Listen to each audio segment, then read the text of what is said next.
Welcome, Mechanics of Materials students. This is our second lecture on the subject of stress transformations, where we are examining the shear and normal stresses on planes whose normals, surface normals, are tilted at some angle theta relative to the x-axis measured in the counterclockwise direction.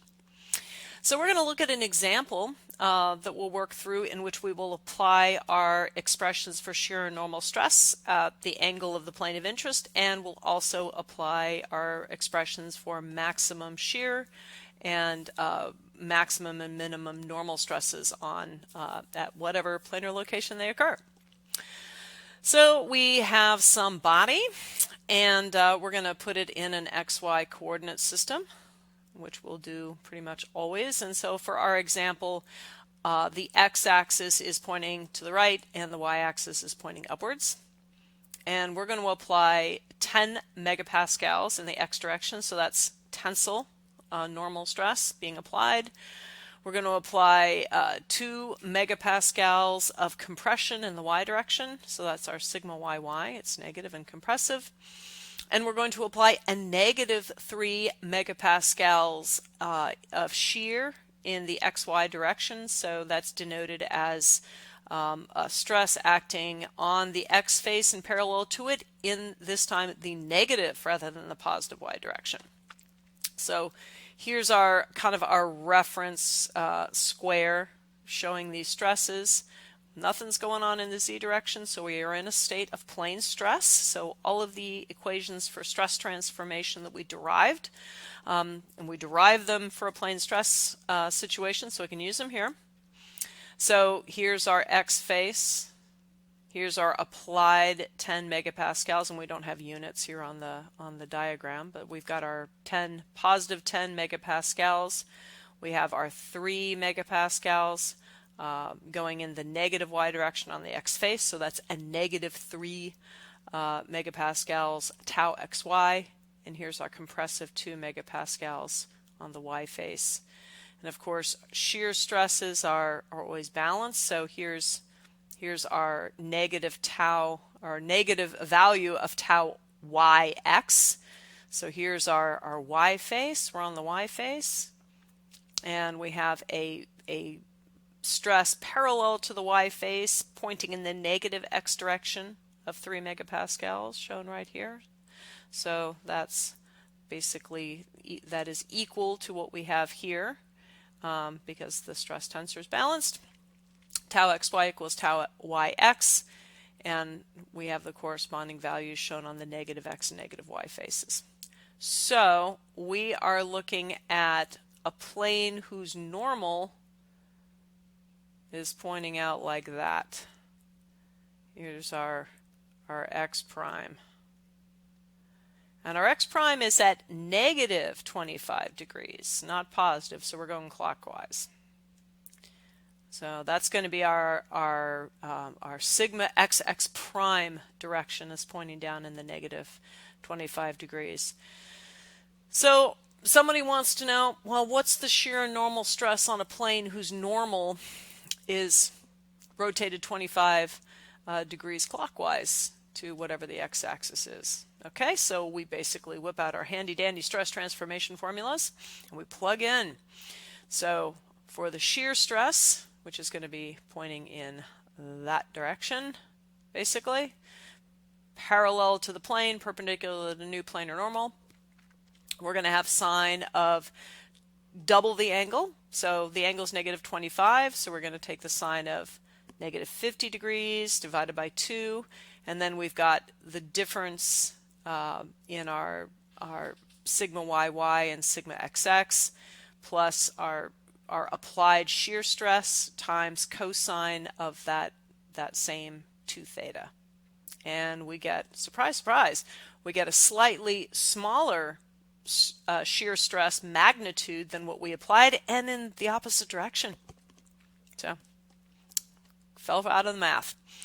Now let's look at the normal stress on that plane. So again, we use the expression that we derived in the last lecture for the normal stress at any for any plane tilted at any whose normal is tilted at any angle theta. So we start with 1/2 of sigma xx minus, plus sigma yy. We're having a plus a negative gives negative, plus 1/2 of cosine of 2 theta, which is cosine of -50. And now we have that multiplied by our sigma xx minus sigma yy. So now we have a positive, and then plus our shear, our applied shear, times sine of our 2 theta. So it's -50.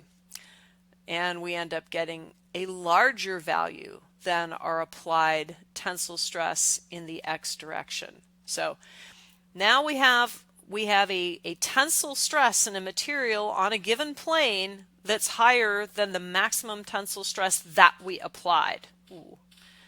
It's kind of disconcerting, given that the higher the tensile stress, the more likely something is to fail, especially if we have some flaw lined up to propagate with an applied tensile stress in that direction. And we can represent those two values on our diagram. So just to be sure, here's our -25 degrees.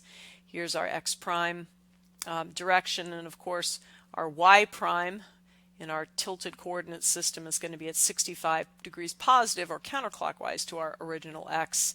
And then there's our shear xy prime, just to give you a little bit of a visual of what we just came up with.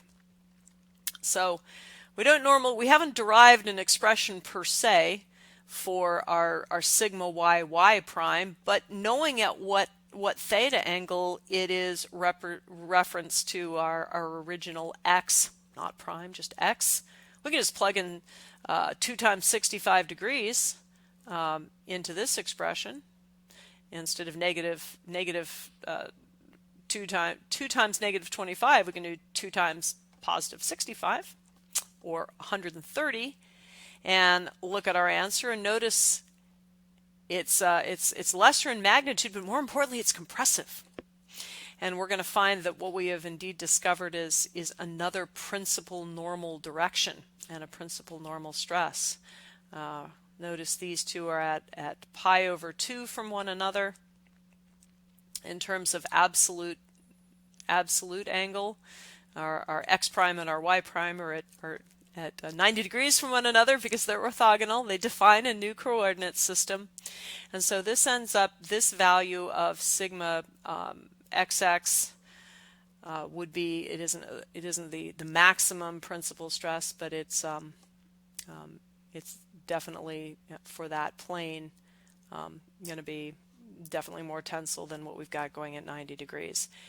When we look at this in terms of max-min over the whole system, considering any angle, remember this 90-degree difference. In this case, it ended up just being interesting that at 90 degrees we had something that was significantly different and compressive. That same trend is going to hold true if we pan back, which we're going to do here in just a second, and look at what angle do we have the maximum tensile and maximum compressive. And we'll find that they're at 90 degrees from one another. So at least in this single plane. So let's start with finding the plane of max shear. And for those, we'll use our pre-derived expression for the tangent of 2 times the theta angle to whatever theta corresponds to max shear. So we get negative sigma xx minus sigma yy. So we have this positive because we have a negative applied 2 megapascals in the y, divided by 2 times your applied shear, which happens to be negative. And that gives a value of 2 for the tan 2 theta. Take the inverse tangent of 2, and we get 63.43 degrees divided by 2. And then take the other angle for which our tan 2 theta would have been 2. And we have 2 choices for theta that would solve this equation. We have 31.7 degrees and 121.7. So we have 2 angles of max shear, one that's going to be where our surface normal is going to be somewhere here and at 90 degrees to it. So shear will be maximized on each one of those. So corresponding to that, let's see where our tensile and compressive stresses of highest magnitude. or just highest and lowest normal stresses. I'm assuming one will be tensile and one will be compressive. That's a big assumption. That may not be true. Okay, let's use our expression for the tangent of 2 times whatever theta angles correspond to our maximum normal stresses. So for that we use literally the negative inverse of this. So we'll end up with 2 times the applied shear divided by sigma xx minus sigma yy. So we'll end up adding, which is basically reversed in direction there. And we get negative 0.5. We could have just done negative 1 over 2, got negative 0.5. Take the inverse tangent, 2 theta is negative 26. We would basically get effectively 180 degrees would give us the same value for tangent. And when we take the inverse tangent, divide each by 2, and we find our maximum and minimum normal stresses are going to occur at negative 13.3 degrees with respect to the x-axis and 76.7 degrees with respect to the x-axis. So right around here, and maybe something like that. Okay, so let's figure out what the actual values of those normal stresses are. Let's see if one's tensile, one's compressive. If they're both tensile, if they're both compressive, we can imagine they might be one of each given what we got for our plane that was tilted at negative 25. So we'll start at negative 13.3. If we insert that back into our expression for the normal stress at any angle, and we just put in 2 times negative 13.3 instead of 2 times negative 25 and just crank through. Using the same applied normal and shear stresses, our sigma xx, xy, and tau xy don't change. We're just turning our point of view inside the material. We get 10.7 megapascals for our sigma xx prime at our angle corresponding to a max or min normal stress. Okay? It's looking like that's probably, the maximum, not the minimum, and it's definitely tensile. So let's take a look at what's going on at 90 degrees, which we're going to assume is our minimum. We plug that back into our sigma xx prime for 76.7 degrees, so the 2 theta would be twice 76.7 degrees. And we solve and we get a negative 2.7 megapascals. So this is definitely compressive. So in this case, our maximum normal stress was tensile and our minimum normal stress happened to be compressive. So given that these are maximum and minimums, we have a special designation for this. We would call this sigma xx prime corresponding to an angle at which the normal stress is an algebraic maximum. We call this sigma 1, or the first principal normal stress. And this is sigma 2, given that we're in plane stress and we only have 2, or the minimum or the second principal normal stress, and that's principal with an AL. And those mean directions, they indicate directions in which we have no shear and which normal stress is a max or a min. Now, one thing we haven't thought about is what's going on in the z direction. And we'll get to that in another section where we kind of pan back and admit the fact that, well, we've been moving around in a direction that is within the xy plane. We could go the other way and look at rotating out at angles that are with respect to the z-axis as well, because those might have different normal and shear stresses. Even though we're not applying any stress in the z direction, there might be shears, for instance, on a plane that's angled at some direction to the YZ plane or the XZ plane. So there's a whole, we can do those same stress transformations with respect to any 2 orthogonal axes. And we'll look and see later whether or not this sigma 2 really is the absolute minimum and sigma 1 is the absolute maximum when we consider those other planes. And certainly whether or not our maximum shear is truly our maximum. Well, let's return to our expression for shear. We had solved, again, when we take the inverse tangent, we always kick out two potential angles at 180 degrees from each other, both of which will solve the relationship. The tangent of those end up being the same. The first quadrant and third quadrant and the second and fourth are both going to give the same value of tangent for a given angle.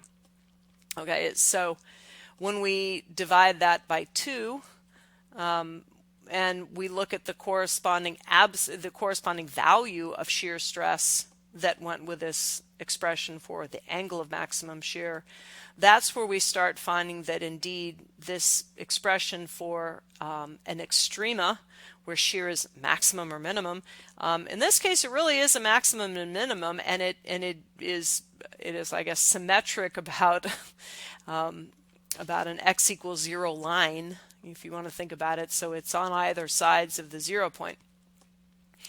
So yes, one is this would be this one would be the analog, I guess, to the first principle normal stress, except the consequences and what's going to happen to the material don't really matter.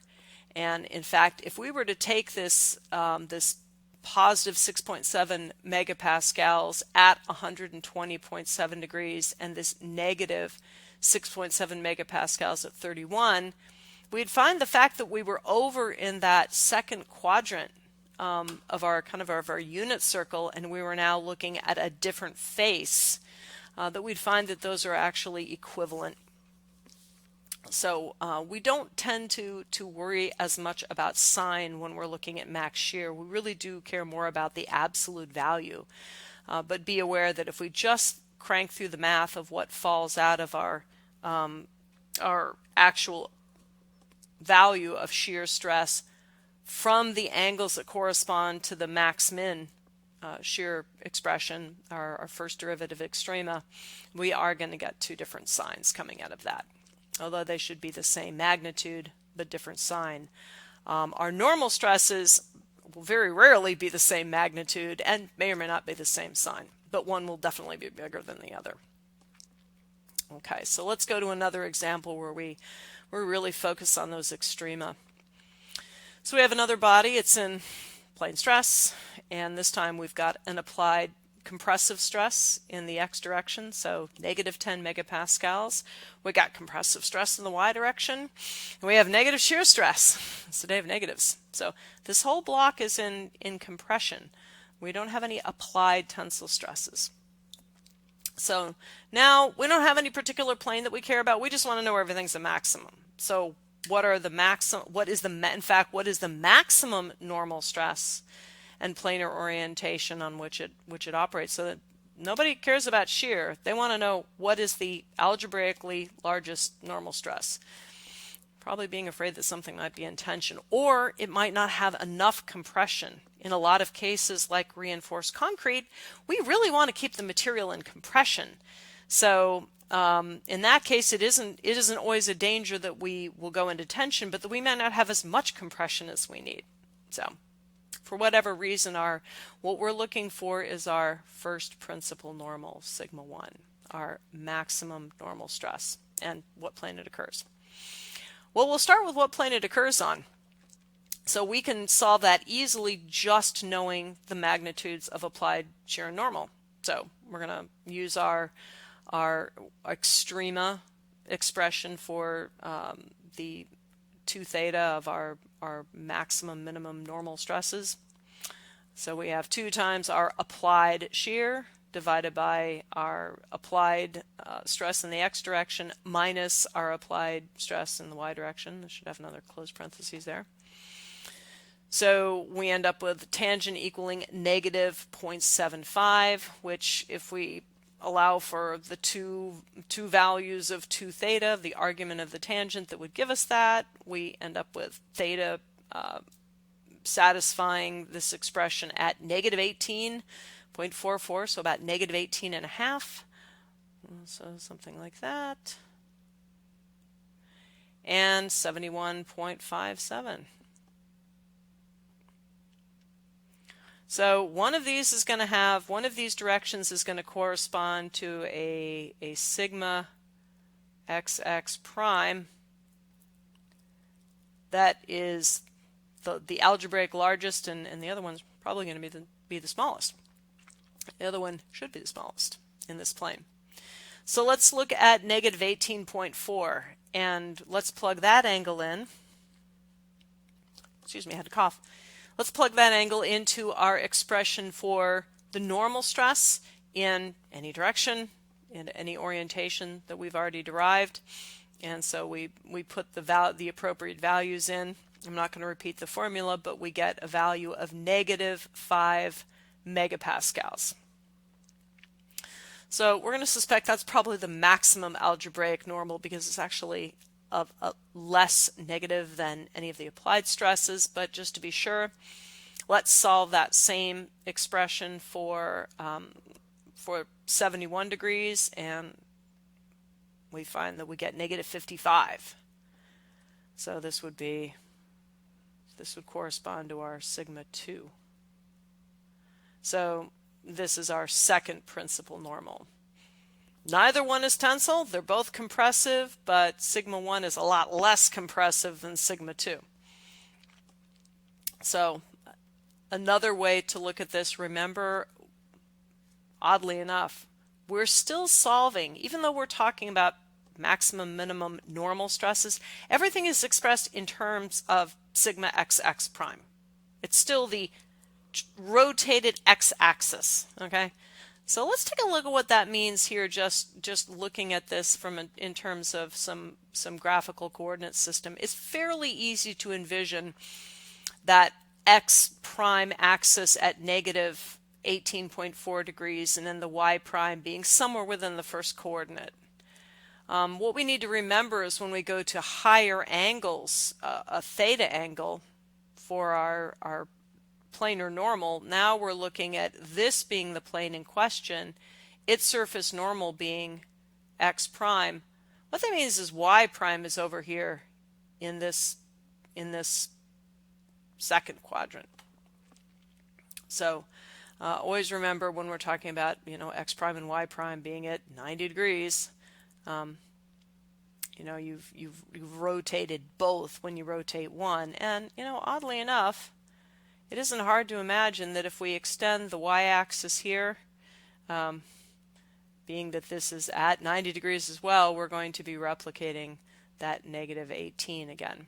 So this is one of the reasons why graphical expressions for these principal normals and maximum shears take advantage of the 2 theta direction. And we'll be plotting that in terms of what's known as a Mohr circle representation of these stress transforms a little bit later. So the first principal stress was still compressive, but it was less compressive than the second. So here's our minimum normal was negative 55, and our maximum normal stress was negative 5. In terms of what we care about, probably both, but if we were worried about a maximum compressive strength, some materials, while most materials will take a lot more normal stress in compression without failing than in tension, ultimately everything ends up having a limit. So this negative 55 megapascals might be interesting just because of its magnitude.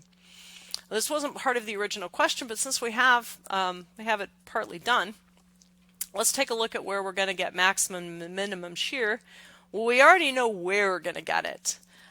We can go basically 45 degrees from, more or less, I'm kind of swagging it here, from these principal directions and get our shears, our maximum shears.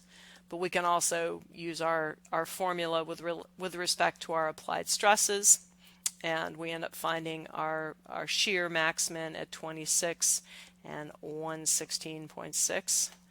So here's our, I guess it was a little bit, I'm not drawing that quite so well. It's more like, it's 26, or like that, I guess. Here's our shear max. I'll put an S for shear max min. And then we have another one at 90 degrees and 45 degrees from Y. So here's our other shear. And it turns out that the one at 26 degrees ends up having a negative sign. The one at 116 is positive, but they both have a magnitude of 25 megapascals. So that is it for the demos of how to use the formulas for stress transformation that we derived. It's basically, I hate to call anything a plug and chug, but it's pretty close, provided that you remember what theta means with respect to whatever your designated x direction is. And basically you can draw something however you want, but that x direction is going to correspond to your applied sigma xx, and it'll denote the sign of your whatever shear you may have applied. Use the formulas correctly, and then understand the meaning of the directions of your maximum shear and the directions of your maximum normals. Remember that that two angles 180 degrees apart will always satisfy that tan 2 theta relationship, or the argument of tangent, and divide by 2, and you'll end up with two angles at 90 degrees apart. You're always going to have two. And in the case of the shear, it'll be the same magnitude, different sign, but in the case of the normals, they won't have the same magnitude, and they can have any combination of signs, but one will be algebraically the maximum and one will be the algebraic minimum. Normal stress, any direction, anywhere in the body, for a given set of applied stresses, shear and normal. And that is it.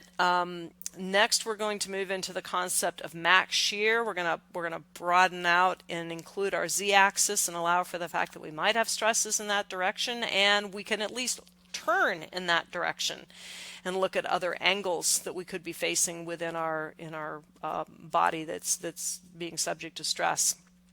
And then we'll also look at our graphical representation based on this 2 theta relationship, and start constructing the Mohr circle and give ourselves a good kind of a view of what the principal normal stresses and our maximum shear stress look like as we turn different directions within our material.